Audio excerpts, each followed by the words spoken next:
Mino Line Media presents the Business First Podcast. Hi, all, and welcome to a new episode of Business First with Sonia Alleyne. I am your host, and today we are going to talk about chicken, but not just chicken. We're going to talk about food, and we're going to talk about things like reclaiming our culinary rights, RITES, decolonizing our tongues. I mean, these are all the sentiments of our guest today, who is the owner of Queen Mother's Fried Chicken in Arlington, Virginia. I hear it's the best chicken in the United States. He opened that up in 2020, so we want to talk about that as well. And Hill Prince Bar, which is in DC, which this gentleman opened up in 2023. He is Chef Rock Harper. Welcome, sir.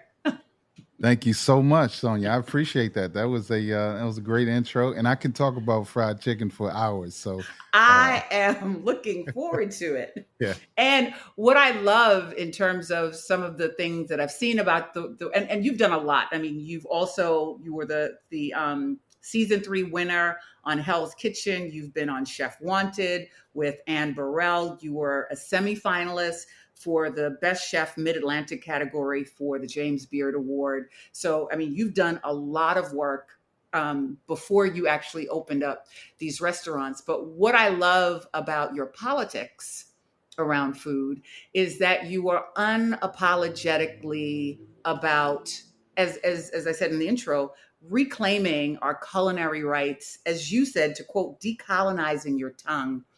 Where does that come from?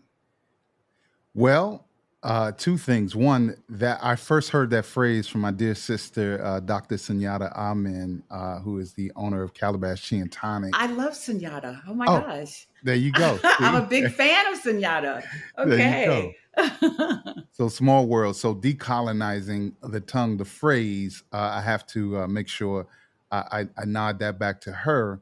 And where it came from within me before I had the language was, we should always be very proud. I've always been proud of where I come from, right? And that could be distilled down to, Alexandria, Virginia, or Tappahannock, Virginia, where my grandmother's from, my mother's from. But it also, we can stretch that out, right? Into how we got here, how these dishes arrived here, so to speak, right? The travel of spices and our, as Black people, as Africans in America, how the dishes came to be. I'm a big fan of that. I think it's, culinarily, that's what we're supposed to do. That's what we're taught, is to have integrity. But the food industry and media in this country doesn't always work like that, to where it traces back to its original roots. So it came from me just always, I love us. I love everything that made me who I am and made us and got us to this point. And I just thought it was always really the right thing to do, or not even the right thing to do. It's just in us. It's the way we were raised to just always honor where we came from. What's interesting about soul food or Black food, as you call it, like I said, you're totally unapologetic about. That's right. About embracing or getting people to understand, like, the origins and the roots of our foods. But it's interesting that fried chicken is a favorite of everyone's. But why is it that we are reluctant to attach ourselves to something because it seems so Black at the same time? That's an interesting and wonderful question that we could literally probably spend hours on, because they are authors and people that have done research, years of research on that very thing. If we look at, fried chicken, we look at who was the first to do it. I say it was Black folks. Obviously, the chicken that we know today, the fried chicken that we know and love, that is battered and breaded, was not the fried chicken of the earliest that's credited are the Scots. So right. The Scottish slave owners used to, or Scottish people used to take, if you can just imagine a naked chicken and just dunk it in hot fat, right? And that's the earliest on record that people have. I forget the year, but people Yeah, it was have. the Uh, 1700s. Yeah. thank you, thank you. Okay. I don't believe that. I think Yeah, I that don't. I got I got to I'm do with some you on that research one. on Yeah. right. But if that's where it led, if that's where the Right. scholarship led, the scholars, Yeah. Dr. Psyche Williams Forson talks about that in her book, Right. Building Houses Out of Chicken Legs, and she also has another book called Eating While Black. And she really, she's a genius, and this is her area of expertise, the study of sort of objects and history and placement and all that jazz as it relates to food. But so fried chicken started there. How it got to, what we love with the flour and the bread, you can read on that, but it really is about how spices and ingredients and Right. these different techniques sort of came from across the Atlantic and ended up in kitchens in America. Of course, Right. a Black woman, probably, I don't have any record of that, probably was the one to fry chicken in the way that we know it. So how did it get to be this thing that Black people kind of do not embrace and also sometimes shy away from? If you look at the media, right? So if you look at the first, what was the name of that first movie? It was based upon The Klansman was the book. Oh, The Birth of a Nation. Birth of a Nation. Thank you. Yeah. So The Birth of a Nation was based on a book called The Klansman, for those of you who don't know. And it was screened in Woodrow Wilson's White House. I forget, one of those guys. It was screened there. So this was, the first, I want to say one of the first or the first motion picture.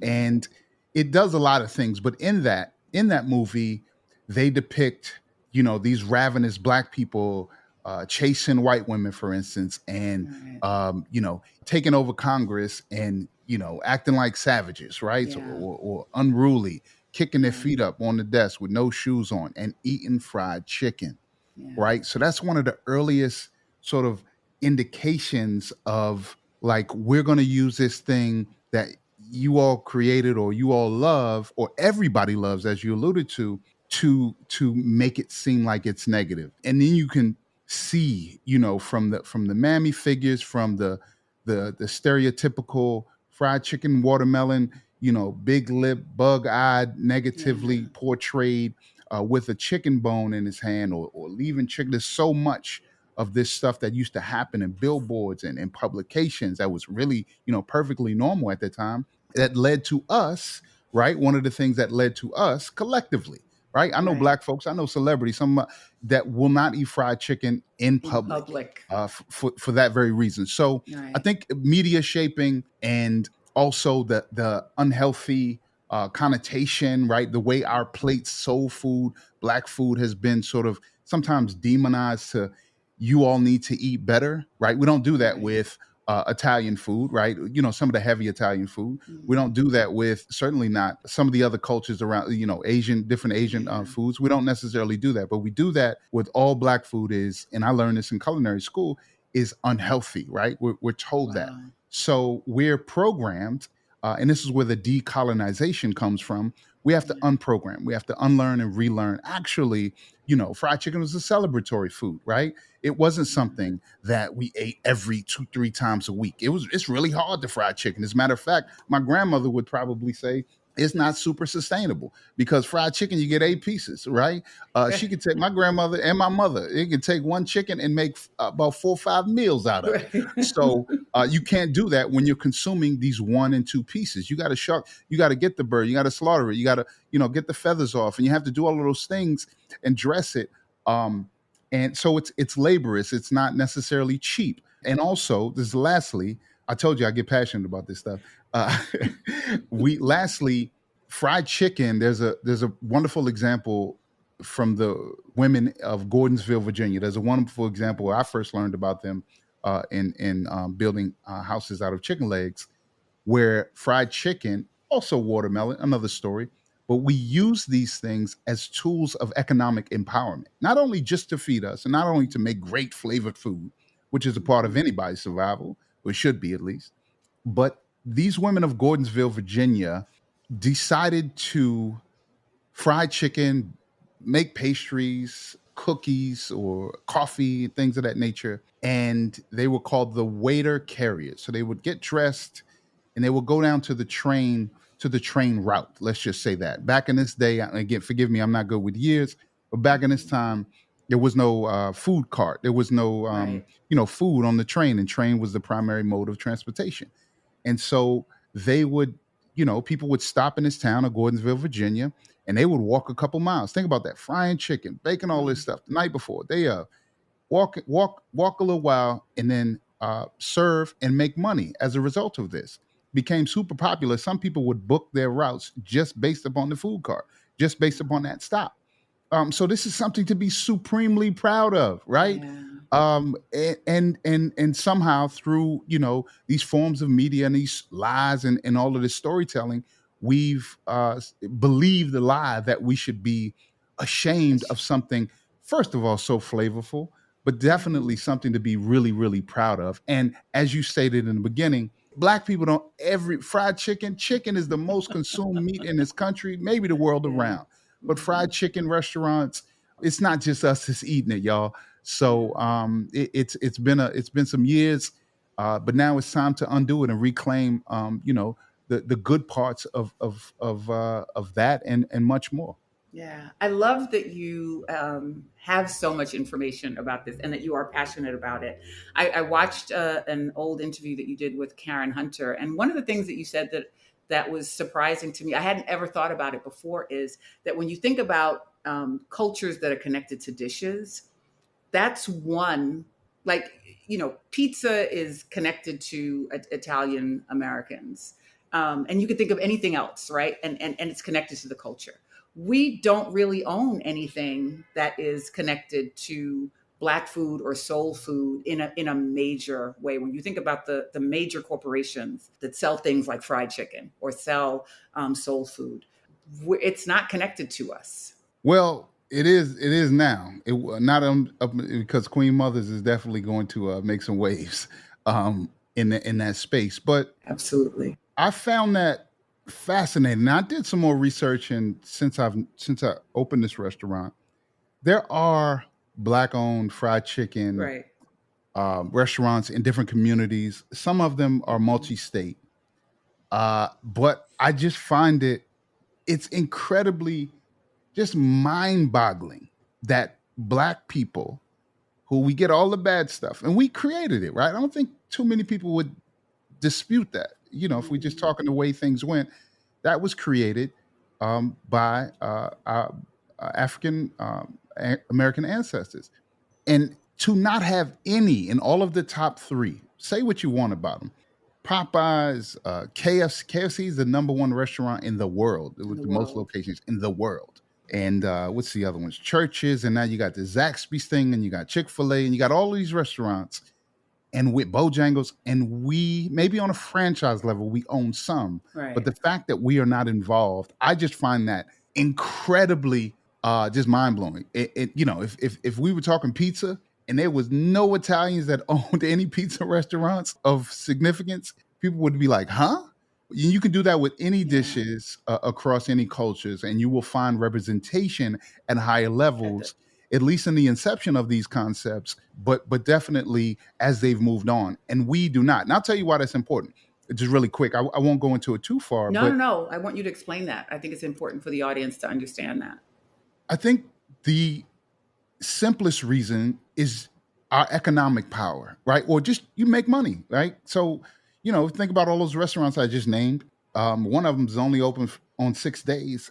It is the highest grossing per hour restaurant in that category in the country. So you make money. We're talking about billions of dollars of industry. I don't know the number, but $1 billion industries. Here's what happens when you own that many restaurants. You own a lot of real estate. It's one thing. You pay a lot of taxes. You employ a lot of people. You make decisions locally, nationally, in political matters, right? It's not just about, I want to fry chicken for sake of frying chicken. If you do, that's cool. I think that's great. But if you think about the power of KFC, who was once, and maybe they still are, I forget, in partnership with Pepsi-Cola, right? Or Pepsi bought KFC. I forget their little marriage that they had. If you think about the power or the influence that these companies have over our lives, right? Where they put, who they employ. I shouldn't say over our lives, in our lives, right? We all have seen those restaurants in our communities.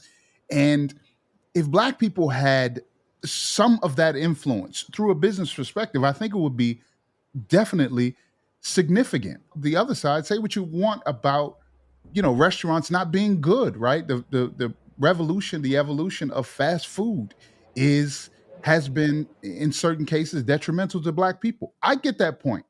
As a matter of fact, I just read a book, Marcia Shaitlin. I'm sorry if I'm saying her name wrong, but it's called Franchise. And it talks about the rise of McDonald's in Black America, or Black America's rise in McDonald's, and how McDonald's has played a role in our communities. It's a wonderful read. And really, I'll be 100% transparent. It made me reframe and rethink like what I'm doing with this restaurant. Because, yes, let's just say there was a Black KFC or a Black Chick-fil-A. What happens then, right? If you become $1 billion company in general in this country? I think that's a question for anyone, right? We're not going to capitalist or buy our way, get $1 billion and buy our way to freedom, right? What does our freedom look like? And can I get there by selling 1,000 pounds of chicken a week? I think that's a great question that we must ask ourselves. However, I'd like to be able to ask the question. I'd like to be able to look to a CEO and say, hey, he or she knows where I come from. She understands. They understand this product. Right now, we have some officers, we have some people and some publicly traded companies a little bit, but nothing that is homegrown. And I think that it's tragic on several levels. So that's a great introduction to Queen Mothers, right? Which you started in 2020, paying homage to your mom, Carol Harper. Number one, you started in 2020. So was that the beginning of 2020, in the middle of the pandemic, as it was happening? Were you just already in the mode to start and just couldn't change what was happening? Like, what was your inspiration for starting it in 2020? First of all, y'all do your research on this podcast. I love it. Got my mama shout out. She gonna love that. And love to my grandmother, who's an ancestor now, Esther Harris, who's the queen mother of our family. Was the queen mother. So 2020, I was actually doing some private chef work when the pandemic. I wasn't in restaurants when the pandemic happened. Former partner of mine called me up. We did a restaurant many years ago together, and we did some good business. He called me up, and he's a very creative guy, and he takes risk. And he said, listen, he'd owned like 3 restaurants, and he's like, listen, nobody's dining in restaurants. We all know what happened. He said, I want to create the first ghost kitchen, shared kitchen in DC proper. Normally these shared kitchens have been in cheaper real estate because people were building them where you didn't have a front of the house. So it was cheaper to run where you just cooks and maybe delivery drivers. He said he wanted to build one smack dab in the middle of DC. I said, hey, he actually asked me, he said, what about that fried chicken you told me about many years ago? And I'll pause there for a second before I continue. I've been beating this drum for years. I mean, probably over 10 years, where I've been trying to encourage people, investors, friends, even this guy, and he's a white guy. And, I consulted for him, and he has a restaurant on 14th Street Northwest. And I said, Aaron, you should lean more into fried chicken. This is probably, 2015 probably. Wow. And he didn't go for it. And I've been trying to encourage people, like, please do fried chicken. It's the next wave. This was before before all of that. And I was trying to encourage people to do it. And I just needed to do it myself. So wow. When, Aaron opened up this kitchen, I said, you know what? I'm going to do it myself. And it was, it's all on me. And I was the labor. My brother came in to help me. My nephew came in to help me before I could really afford to hire anybody, but I bootstrapped it myself. But I just figured COVID was the time to really, as we overuse, it was time to pivot. And also, I think we were all just exhausted with a lot of the way things were. Mm-hmm. And I've always been what I like to call really Black, but I just feel like in the industry, not only are we, fried chicken is like really a small part of what we do. We I want to lean in however you see fit from your perspective. I want to lean into us, and I want to don't we don't have to code it. Normally it's like, oh, upscale, reinvented Southern, right? And you see in the restaurant business, or reimagine these chef friends. Oh, we're doing modern uh mid-Atlantic Southern. It's like, dog, just call a thing, Slim. It's soul food. Don't my Korean friends don't play around with it. They're not super ashamed as adults to say this is what that is. The same thing with my Mexican friends. It's just, you think about all the cultures. It's not a shame. So I wanted to really lean into just what it is, to honor us in my way in the restaurant. And we got off to a really good start. So talk a little bit about the menu, because as we were saying before we all got on, like, everybody's ready to drive down to Virginia to try this chicken out. So talk to us a little bit about the menu and the ingredients that you use, because as you were talking about even some of the other franchises, you take very special care in the type of ingredients you use, the type of chicken. And so tell us a little bit about that. Yeah. So we do, I lean all the way into what would my grandmother serve me, right? When my mother cooks for me, or when we had, and I don't say we don't have this, but when we had a greater sense of on the ground community, right? A lot of things are on the net, but when we had smaller, neighborhoods, and people knew one another, and folks could knock on the door, at least show up on it. Like, you better not show up unannounced now, 2024. I was with my mother last weekend, and she took me to one of the elders in the community. I said, we just showing up? I forgot. They 70, 80 years old. They still do that. But back in the day when we had these communities, the queen mothers would not give you anything to harm you, right? Yeah. If anything, mothers of any community, women nurture community, they build community, right? Mm-hmm. So as it relates to the chicken, you asked me about the recipe. I'm just like, listen, it's so much garbage in that other chicken. Like, we're going to do stuff like premium. The chicken is almost organic. The flour it's an artisan flour, if you will. The seasonings, the paprika is from Spain, right? My grandmother wasn't using that, but that, I got my own little chefy touches in there, right? Exactly. I'm not running from it. I'm leaning in, but I'm also, I want it to be great. I'm a firm believer, if you're going to do something, you can do one thing on your menu. Some of these menus too big. Yeah. Do one thing and do it great. So I use duck fat, which is a really rich fat that we fry in.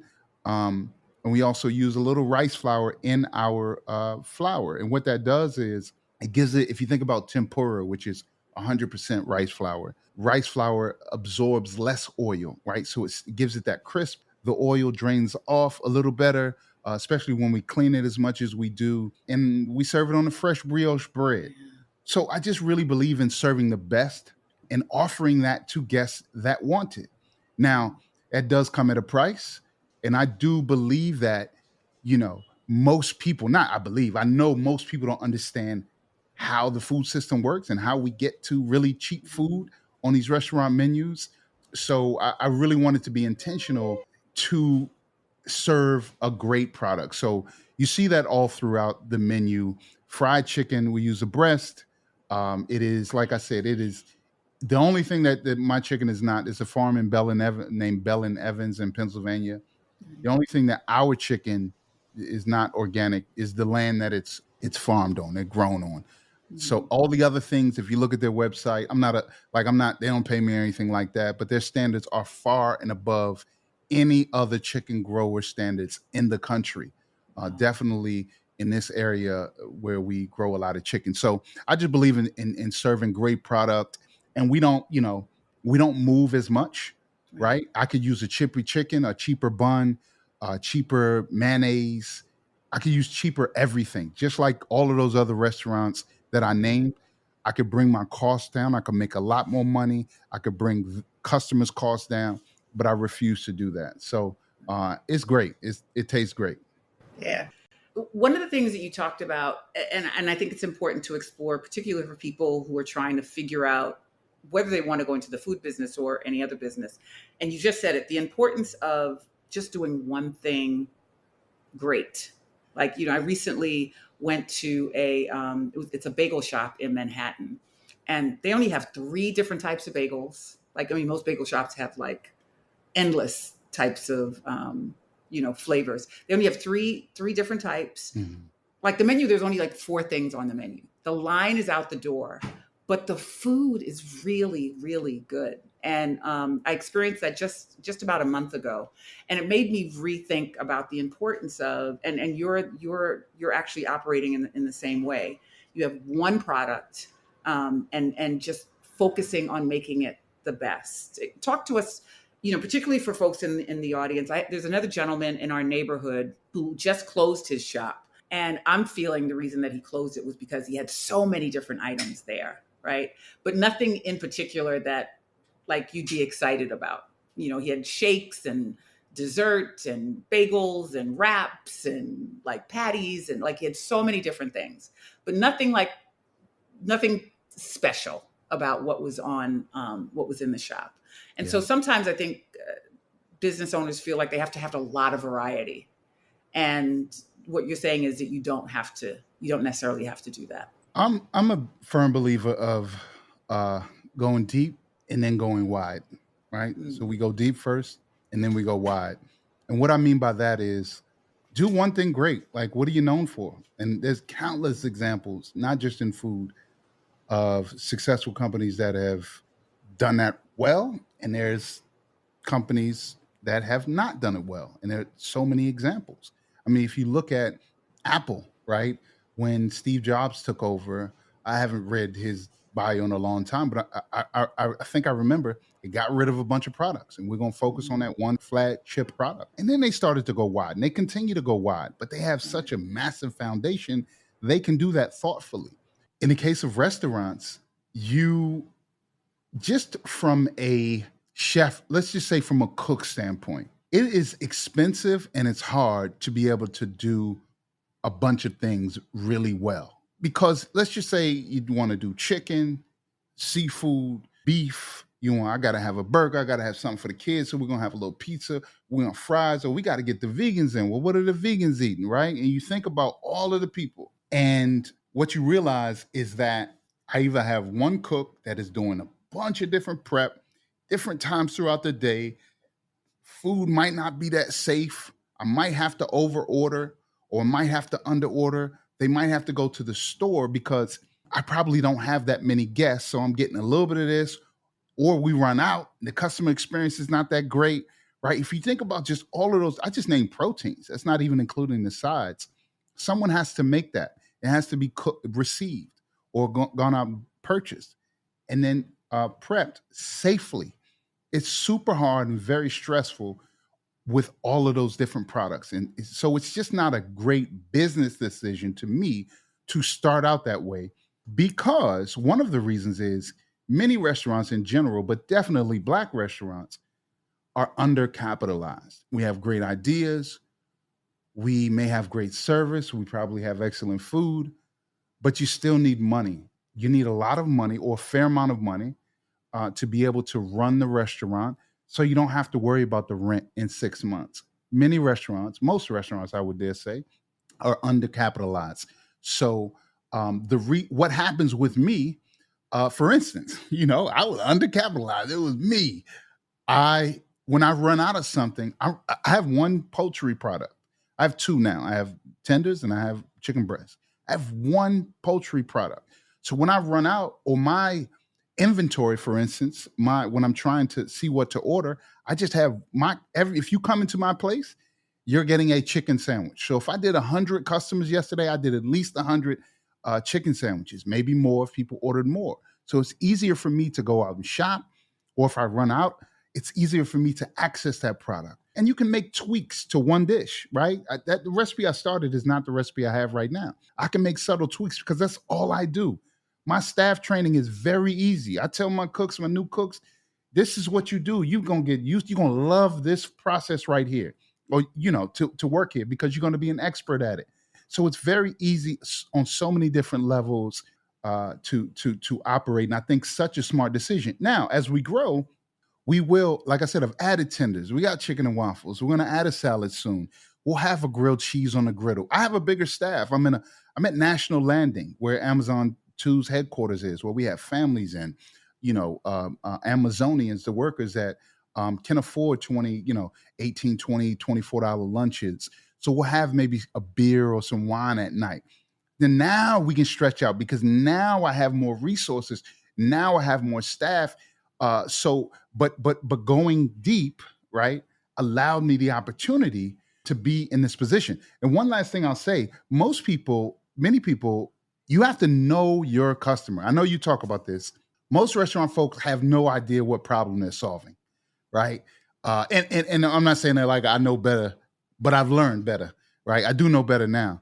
You have to understand what problem you're solving, right? Who is your customer and what they want, and what you can give them. And oftentimes this big old variety is not the thing that oftentimes. Now, sometimes you can get to cheesecake, but cheesecake got a whole lot of money and they got a lot of backing. Cheesecake Factory I'm talking about. But oftentimes you're focused on the wrong things. There's probably like 20% of your menu that accounts for 80% of the sales. Focus on that 20%. Forget the rest of everything else. If something don't sell on my menu, listen, I will drop a menu item like that. And you had that one or two customers that come back. And this is where servers come to you. They say, "Chef, why you take the barbecue off the menu? Mr. Johnson over here asking for the barbecue." I said, "Well, tell Mr. Johnson, I'll go run him, get him some barbecue real quick. But Mr. Johnson only come in every 6 weeks." Right. And I look at that barbecue sauce every day for the past 18 months saying, when is Mr. Johnson coming back? So it had to go. Yeah. So I'm saying that to say, like, you focus on what your customer wants and do that thing really well. Like you said with the bagel shop, people will come to you for that thing, or you'll be the go-to for that thing all the time. Yeah. Excellent advice.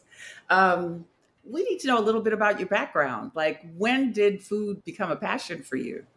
I've recently been asking myself that question on a deeper level. But in simple terms, I loved cooking when I was growing up. My sisters, shout out to them, Nisa and Hawanya, they're 2 and 4 years older than me. And they would ask me to like make them things. The girlfriends would come over and I'm, 10, 12 years old.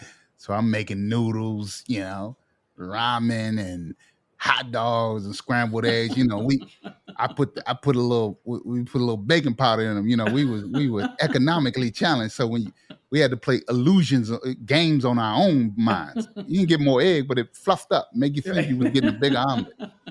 So, but I would cook for them and they would give me hugs and they would say nice things about me. So for a little 12-year-old boy getting, hugs from 16-year-old girls, that's the motivation to keep cooking. To keep cooking. But, my grandmother was a great cook. My mom's a great cook. It was 8th grade at GW Middle School in Alexandria, Virginia. Shout out to my home economics teacher, Mrs. Hill, that I made a lasagna. There was cooking and then there was that home ec stuff. Sewing, I made clothes. And I made this lasagna, and it was the fanciest thing that I remember ever seeing in my life at that time. And I could not believe that I made it. And they let you take it home, and people were tasting it, and they were gassing me there. And it was probably good, but it probably wasn't, it wasn't, it's not something you make today, right? Right. So at that point, I actually wanted to be a comedian. I was the class clown. I love making people laugh. I love entertaining, right? So I love people, and food was a connector. I realized later on it was an opportunity. But I went to my guidance counselor. I forget his name. I need to start saying his name because I don't have nice things to say about him. No, he guided me. I asked him about being a comedian, and he said but I knew I was going to college, and I was like, what do I do after school? And he was like, there's no comedian school. And the only thing, I looked in the encyclopedia and he's like, the only thing is clown college. You want to be a clown? I'm like, no, I don't want to be no daggone clown. And it disheartened me, like there's nowhere to go to be a comedian. I should have gone into the arts and all that jazz, or theater. But anyway, I knew at that point, I was like, I can cook for a living. I took a high school class. Shout out to my high school chef, Chef Dorney, John Dorney. It was where the misfits went to cook. Like, and I was there to cook like professionally, and I was a great student, but also I was a little misfit too. So it was turbulent at times, but that really set me off. I went to Johnson and Wales University, and you know, but my love of cooking really came from the idea that food is always where we are. Like it's at the lunch cafeteria, it's at the wedding, it's at the funeral, it's at the baby shower, it's everywhere, and you can really change your mood, or people need you, and it's such an integral part of gatherings. Yeah. And like I said, I love people, and I love making people feel good. I really do, and food gives me such a unique opportunity to do that, and that's how I initially got started. You had some great mentorship too in B. Smith. Oh, listen, may she rest in peace, dear Barbara Smith. B. Smith was later, I guess I was 1998, so a few years removed from culinary school. I got an opportunity to go there. I started out as a sous chef, and long story short, the chef he was on the rocks, and I was a sous chef, so I didn't really know B that much. I mean, we knew her well enough. Mm-hmm. She was great. She and her husband would come down, and they were awesome. Like, they were just wonderful people. Right. But I didn't know her the way I ended up knowing her. Was this the restaurant in DC? This is the restaurant in Union Station. I'm sorry. Union Station, yeah. Yes, it no longer exists. But Union Station, the East Hall, beautiful. Mm-hmm. I remember. Former presidential suite, right? This is where the president and the first lady would entertain their guests when train was the primary method of travel. Yeah. And it's owned by this incredibly gorgeous and brilliant, wise Black woman. Like, it was just, B. Smith's was one of the premier restaurants in the city. And it was just wonderful to work there. And everybody knew it. Like, we were conscious of the fact, like, this different, y'all. This is different. This is special. Uniforms are pristine. We had white tablecloths. So I was really proud to work there. But long story short, I ended up getting an opportunity. Me and the chef didn't get along. They didn't want me to leave. Barbara, Dan, and Tom's the vice president. So they offered me a job as a manager, which, back in the day, even now, that's against the chef code. That's like, that's like, what? You don't go out in the front. You soft, dog. But I did it because I knew I wanted to be a great restaurateur, and I wanted to learn as much as possible. So they gave me that opportunity, right? Barbara gave me that opportunity. And I worked my way up to AGM, learned so much. And then that chef ended up moving on, and they offered me the executive chef job. And, I remember hugging my son the night I got it, and I cried. I cried like a baby. I could not believe it. I'm getting emotional thinking about it. Wow. They ain't pay me no money though. I mean, I love you, Barbara, but I know the game. I think I was making either 45 or 55 grand at 19. Wow. Yeah, 99. But listen, if they would have said 28, right. If they would have said, Rock, we got to give you 5 grand less, I'd have been like, I got it. Don't even worry about that. So, I'm not mad at that, but I want people to understand the route. You know what I mean? Like, I wasn't making no money. I made some money eventually, but Barbara Smith was just,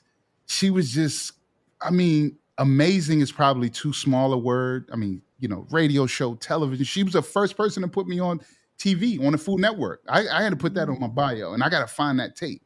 Barbara was the first person to put me on TV, and let me tell y'all something about my debut. I think I'm pretty good on TV. I was terrible. Wow. It was one of the worst performances, and the producer, Adrian Hamill, they were so nice. Oh, you're doing great. I know TV now. I was trash. But she put me on there as her chef. She took me to Bermuda. I ended up hosting later on the Bermuda Culinary Festival. Bermuda used to throw. I remember that. Her husband, they were friends with the Prime Minister of Tourism. So they took she really invested in me as a person. And I was so grateful for that. And I won Hell's Kitchen while I was there, and I moved on at the end of that. So what was it that actually, and you talked about it earlier when you were working with the investor, what was it that, and I think this is sometimes a challenge for a lot of us. Sometimes we feel we have to do something with someone or we need the support of other folks. What was it that finally made you say, yeah, I'm going to do this myself. I'm going to open up my own and I'm going to, and really make it my own. You know, I think about the power that I have now, and I even doubt myself now with you know, I don't realize my power. And I think all of us, we all have access to the same power. I just remember all of the years I was trying to convince folks, right? God gave me that idea. That's what I believe. He put it in me. And I was trying to convince folks of the future. Like, I know it's a good idea. And you do need money and you need help, but I let that discourage me. And I just think about when we sit still, and it's maybe a little spiritual, well, it is spiritual, when we listen to what our calling is, and it doesn't have to be super deep. Sometimes it is, sometimes it isn't. We have to move on that, move towards it. I've learned that lesson the hard way. There are a couple of ideas. You know how people say, man, I had the idea for the iPod. That's my idea. I've had those moments. Yeah. I had a recent one. I just saw it. And not because I'm a guru, but I felt like it was given to me. And he said, go do it. And I waited on other people, and then somebody else made $10 million off of the idea. I don't get mad because there's ideas every day and there's more money and more opportunity to serve folks. Right. But to answer your question, I think, what I've learned from that is, and maybe I wasn't selling it right? Maybe I didn't have the proper pitch and the proper presentation to get people to invest in me. But I don't think I believed in it enough to get investors. But then 2020, I was just like, yo, the world literally is, I don't say it's over, but we know what happened. It felt like it was about to be. I'm like, yo, life super short. We say that all the time. Yeah. We saw during the pandemic, life is short. You know what? I'm tired. Like I fried chicken, incredible. My kids, they asking me like, can you fry chicken? I know it. And I just said, you know what? This is my opportunity. The thing is, on a business perspective, the thing that made Ghost Line was the name of the kitchen. The thing that made that opportunity unique and allowed me was that Aaron Gordon was the owner. He was a primary owner. It was his building, right? So one of the biggest roadblocks, of course, is capital, but also, getting a building, right? So even if it's a small little shack, you still got to sign a lease. You still have to have some sort of credit and deposit that requires money and that requires some sort of savvy, or you sign a bad deal, right? Which many of us do. This was like above Georgetown. So prime location, high income, above Georgetown in Washington, D.C. And I had to pay him rent, which was a percent. There was a base rent, and then there was a percentage of sales above and beyond a certain threshold. So we had a basement, and then when it went over that, it was a percentage of sales. So what that allowed me to do was take the risk, because what I needed then was food and labor. Right. I didn't have to worry about utilities, the insurance, like all of the things that I deal with now, I didn't have to deal with. So from a business perspective, it was such a great opportunity for me to take that leap, right? Aside from the spiritual stuff, because much of the barriers were broken down for me, and which leads into sort of another concept or another principle, is that collaboration is key. And we were all about it in 2020. I don't know where we at in the restaurant industry with it now, but we were focused on, hey, it was 5 restaurants. It was like 6 restaurants in there, pizza joint. There was ice cream. There was fried chicken, ramen, Indian, and a coffee shop. 6 concepts under one roof. So if that rent, I don't know what his rent was. If that rent was $50,000. Well, we just need to have, instead of one person trying to get $50,000 a month, then now we got $9,000, right? So in theory, right, didn't all work out like that, but so yeah, I think I went a little past your question. No, not at all, not at all. Hill Prince Bar. So that was is that an example of you going wide now in 2023? Wide on my mind some days, but yeah. Okay. Yeah. Yeah. The bar, a friend of mine who's in this business decided to go another route. He said, "Hey, Rock, do you want the bar?" I said, "Yeah." And I did it. It has been a great decision from, again, I'm about us. I'm about Right. people. I think that it has been, since I've taken it over, more welcoming to all communities. No shade to my friend. He's a really good friend of mine. He wasn't running it day to day. He was the owner. Um, but it's a great gathering place, right? Right. And the idea is for me to add a Queen Mother's there under that roof.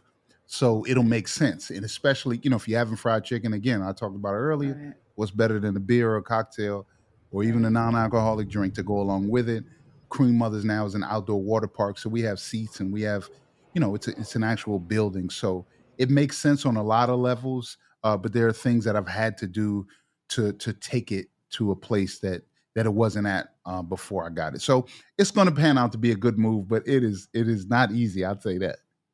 Right. The restaurant, the food business is just not an easy business. You have to have a true a love for it. I mean, so with all of this information, I mean, you obviously have the skills, right? But with all of this information, all of this insight, all of this passion, it's obvious that you're going to be building things beyond the brick and mortars and beyond meeting places where people are going to eat and drink. Like what are some of your other goals, if you've thought of them? If you haven't, I mean, it's clear that there's something else that's going to be there, but I'm just curious if you've thought about it. Yeah, well, I'm working on a few things. One, I just want to say what drives me. I've been offered. I mean, Queen Mother's is a premium brand. It has caught the attention of, obviously, our landlord is JBG Smith, the largest commercial landlord in this region. It is a massive company with a phenomenal reputation. So the fact that they asked us to be on their property is means something around here, probably nationally, but it means something. So I've been offered places. I get a call every month, if not even more. Rock, come open here, come open here. One, no. That's my first answer. No. Second, I always ask myself, what are you doing here? Yeah, you can sell more chicken, you can make some more money, but who are you serving? The community, the employees, yourself, Right. like what's the goal? And if I can answer that after I sat still, then I'll move. So, for instance, what I'm doing at Hill Prince, restaurants really have all of this real estate. We pay 24 hours a day we pay rent on the building, whatever space we occupy, but we don't use the space to its fullest abilities. So I'm focused right now on maximizing different revenue streams. Yes, in the food space, we'll have some retail products, maybe seasoning, sauces, but as you can see, I got my little podcast mic here, and I am, my initial love was comedy, entertainment, media. I am interested in building a space where people can create great Right. visual and audio programs. I just finished recording my first, not mine, but a client's audiobook at Rock Solid Oh, Studios. That's the okay. name of it. But under the roof, right? I don't pay any extra rent. It does Right. cost us some money for, if I'm not the engineer, but it costs us some money for equipment. But what will happen is I am very interested in creating, marketing tools or allowing other people to come in. Now, say, we rent the studio out for you record a podcast is only $50, or maybe it's 100, maybe 300, who knows? Right. But that's $300 that we didn't have Right. prior, and we didn't pay any more occupational costs. So to answer your question, I think growth for me is how do we, what is the next thing? Restaurants are not a great profit business. They aren't. Yeah. But what is the future of food service hospitality? Going back Right. to, I think that we have to really lean into human beings in general, but I'm focused on Black people. Yeah. We got to lean into we like you in Brooklyn, I'm in Virginia right now. But what is the future of community and gathering looking like? Right. How do we have the opportunities to show up? I have people hit me all the time, whether it be teenagers graduating from high school or people wanting to throw a book launch party, and they ain't got too much money sometimes, But, sometimes it's about money, sometimes it's not. But one thing I remember from my growing up is that people gave me the opportunity. We always places at the church or outside that we could gather, that we could community build, we could share and network. Those places have become smaller and smaller, or less and less, I should say, without you paying a big old membership fee.